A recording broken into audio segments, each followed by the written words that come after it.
Hep beraber de dasta biçin, bu ave biçeri. Ne var? Ve bitti bu baba. Çatamış mıydı? وقت بلكي وقواني يسر جبايكر وشباب رباتا ويحال فكرة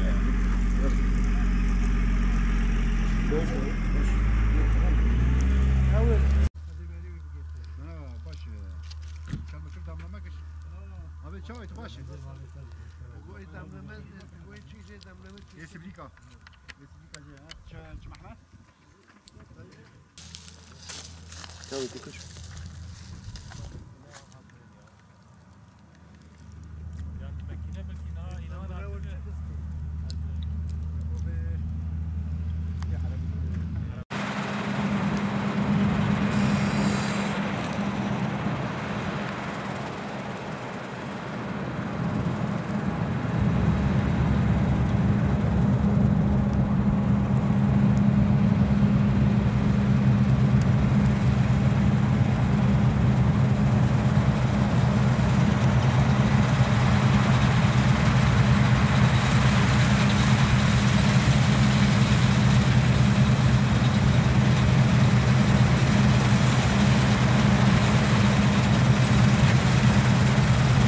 Kızıltepe'nin Hacı Yusuf köyündeyiz. Şu anda ikinci ürün soya fasulyesinin tarlasının başındayız. Bölgemizde mısır ekimine alternatif olarak soya ekimini geliştirmek amacıyla soya ekmiş bulunmaktayız. Şu andaki veriler umut verici. Bu şekilde üretimi geliştirebilirsek mısıra alternatif olabilir. Bunun en büyük avantajı zamanda tarlayı boşalttığından dolayı ondan sonra gelen ürünün zamanda ekimi konusunda sıkıntı yaşatmaz. Toprağa bıraktığı azottan dolayı toprağı besler. Mısır gibi toprağı sömürmez.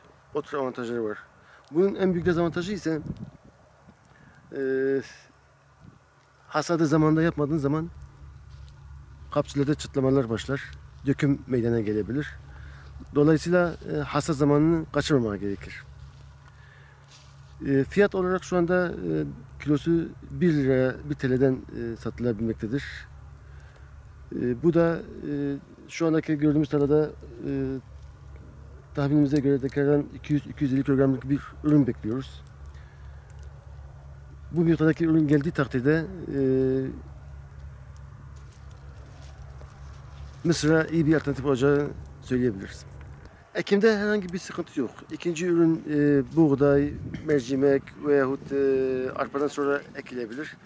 Ekimde taban gübresi, az miktarda bir taban gübresi, 10-15 kilogramlık bir taban gübresini kullanıyoruz. Üst gübrede eğer bunlar kendiliğinden nodozite oluşturuyor. Eğer nodozite oluşmuşsa üst gübre kullanmamıza gerek yok. Şayet nodozite oluşmamış ise ekstradan azotlu gübre devrememiz gerekir. Ürün iyi.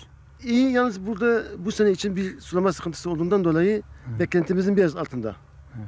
Sulama sıkıntısı olmadığı takdirde bu ürünün çok daha iyi olabileceğini biliyoruz. Mısır, ikinci ürün mısır tarlaya ekildiğinde saçak köklü olduğu ve boy aldığından yüksek ürün verdiğinden dolayı toprağı sömürmektedir. Ve kendisine sonra gelen ürüne ise sıkıntı yaratmaktadır. Toprak hazırlığında olsun, üretimde olsun. Soya ise kazık köklü olduğundan ve kendinden sonra toprağa belli bir miktarda azot bıraktığından, kendine sonra gelen ürüne uygun bir ortam bıraktığından kendinden sonra eken üründe de verim yüksek olmaktadır.